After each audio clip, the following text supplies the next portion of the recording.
More TDE allegations are surfacing after DeJean-Paul exposed the fact that Kendrick Lamar paid the artists on GNX $10,000 and kept all their royalties, even though these songs are massive hits. They've won Grammys. They've gone multi-platinum already. These artists would never enjoy the benefit of being on multi-platinum, Grammy-nominated, Grammy-winning songs, but they got $10,000 for all their work. And people thought that was wrong. Well, people are now surfacing more allegations of TDE being predatory and taking advantage of creatives. This producer named Rojit, who has apparently worked for both Drake and Kendrick Lamar, was doing an interview. And during this interview, he talked about working with Kendrick Lamar on To Pimp a Butterfly and how the business was a little funny, right? Which is like drastic experiences between working with Drake and working with Kendrick Lamar. And he would also say he felt like he was taken advantage of due to his inexperience. We went to this guy's studio for a few weeks in LA, and we were making like these crazy, like kind of acid jazz, really like experimental records. And we were like, okay, cool. Like we did that. We were there for 2 weeks. We made some beats.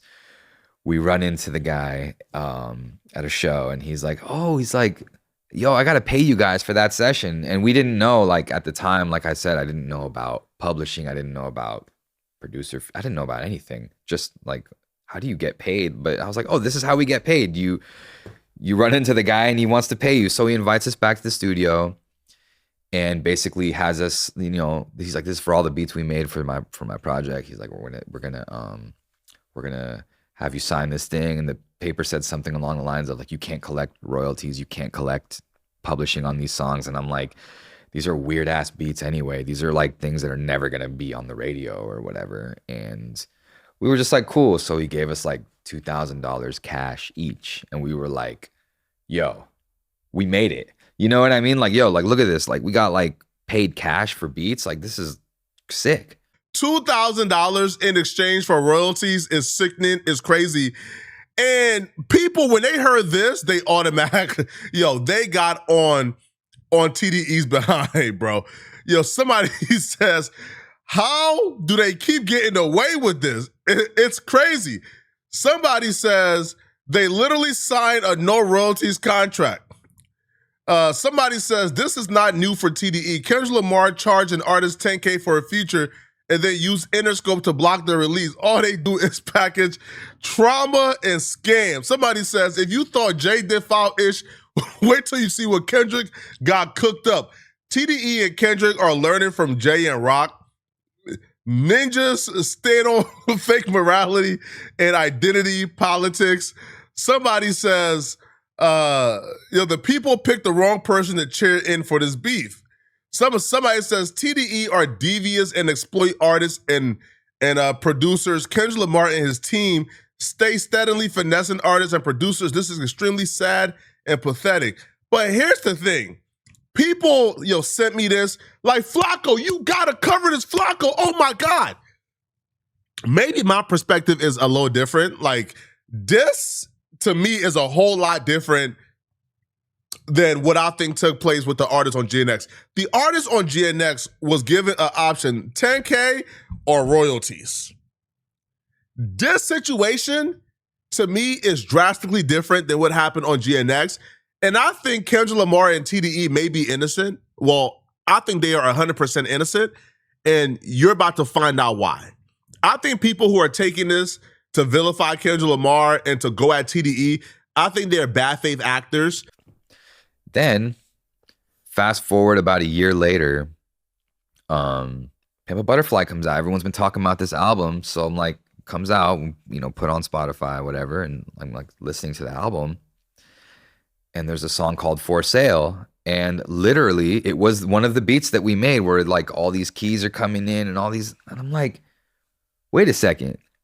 That's us. So I call my friend Wes, kind of freaking out, like, yo, like, do you hear this? And then we keep playing the track list. And then there's a song called You with a question mark. And the beginning of that song is also one of the beats we did. So 2 of the beats that we did with this guy end up on this album, and we're like looking through the credits, not even musician credit, nothing. So it was like we basically got robbed.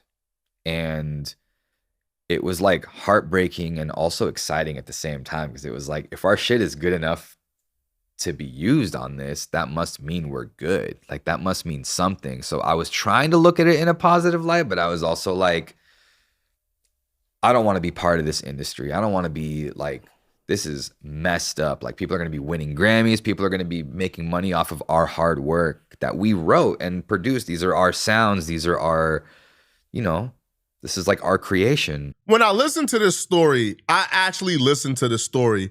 Now, the beat ended up onto Pimp a Butterfly, and it ended up in Kendrick Lamar's, like possession. However, he was not in the studio with Kendrick Lamar. He was not in the studio with Kendrick Lamar. He was actually surprised when Kendrick Lamar got the beat. So what happened here is he went to a producer's studio. They worked on beats together. The beats, the producer kept it, seen them a little later. The producer already knew he was about to get these beats to Kendrick Lamar. The beats was probably already in Kendrick Lamar's position. The producer knew this, told him, hey, Brett, here's $2K, just sign his paperwork, man. That producer took all the rights for the song, got all the residuals, got all the royalties, got all the money from the songs, and then kept them out of it. TDE and Kendrick Lamar had nothing to do with it. So people on social media, like passing this clip around as if TDE and Kendrick Lamar did this man dirty, I think is bad faith and is nasty work. Because we can criticize TDE and Kendrick Lamar for what they do. We can criticize them for what they have done. They've done a lot, trust me. But this situation, they're completely innocent. They didn't do a goddamn thing. Like, I'm so confused.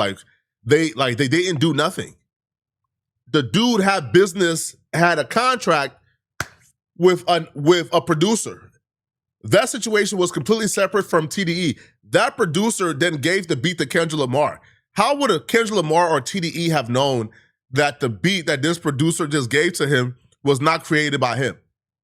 How would they have known this beat, like this producer has handed over, was somehow like obtained through deceptive business practices? They wouldn't have known. It's not their fault. The actual person who did the nasty work, the actual person who did the bad business, the person who actually took advantage of those people, his name is Taz Arnold, right? He's the one they got the problem with because he's the one who gave the beat to Kendrick Lamar. He's the one who, quote unquote, produced these records, right? Like both songs he's credited for in the credits for producing these songs. So if this producer jerked them or put them under bad contracts, according to him, why exactly is Kendrick Lamar and TDE being blamed? How exactly is Kendrick Lamar and TDE at fault here? I don't, I can't begin to understand. Now, the dude in the interview didn't even say Kendrick Lamar and TDE are at fault. People heard TDE, they got such a hard-on for, they got such a hard-on for TDE and Kendrick Lamar, and they're trying to find anything to like destroy these people that they're now running with a story that's incomplete. Now, I'm not somebody, man, who's coming on here to lie on people. I'm sorry, bruh. Right? Like, I don't have a side in this stand war. I don't have a side, like, I don't have an allegiance to a rapper. I'm not going to sit here and lie on Kendrick Lamar because I like Drake's music and vice versa. And anybody who does that is weird. That's just from my perspective, okay? Now, this dude apparently will continue and he will say that he tried to expose the fact that he got jerked for these beats. And in him trying to expose them, he actually got a blessing.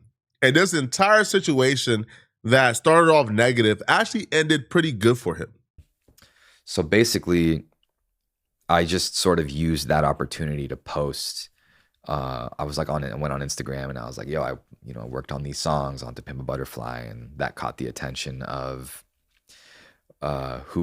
Greg Katz, who is now my manager and has been my manager since the beginning of my career. And he sort of gave me the ropes and was like, hey, like, I'm going to explain to you how this works. I know you're upset. I know you probably want to, go after this or try and claim stuff on it. But he's like, I think the best thing you can do is just keep working hard. And funny enough, like Greg introduced me to Imad, who introduced me to Drum, brought me to a studio session where Drum was at, and that's how I met Drum, and that's how Broccoli happened. So a really bad thing turned into something really good because I kind of just kept my head down and kept working. Why is the advice not to go after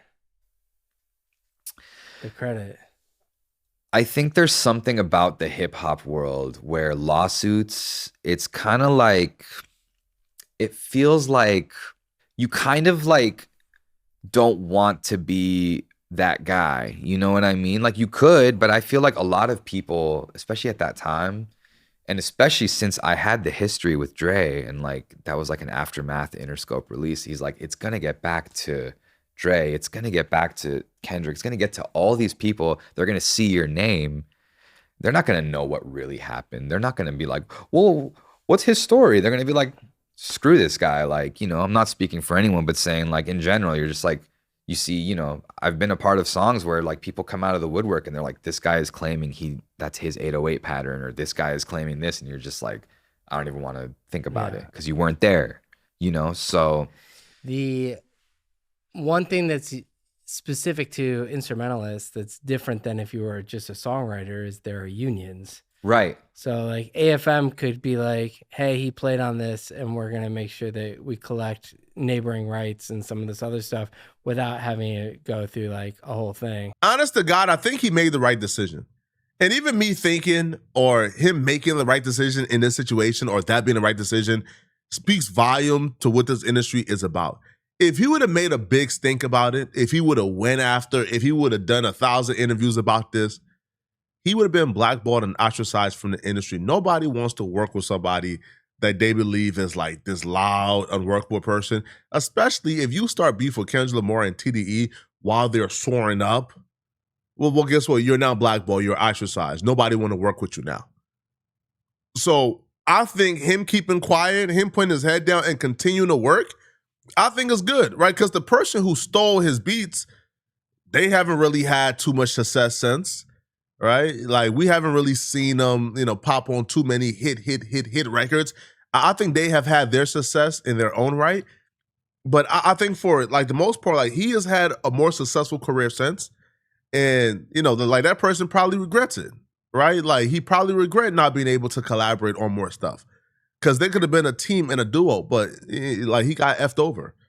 But I think he made the right decision, right? Yo, at times you can't really control being effed over, man. Right? Like, yo, at this point, it's like an industry ceremony, bro. You gonna get effed over at some point. You feel me? But let me know in the comment section, what do you guys think about this, man? If you guys are still watching and you want to watch another good video, click on this video right here, somewhere on my screen, somewhere here, or here, or here, somewhere on my screen to find out. Jay-Z is being called out. Like, black people really can't believe that Jay-Z really did this again. I'm going to see you guys in this Jay-Z video. I'm out of here, folks. Peace.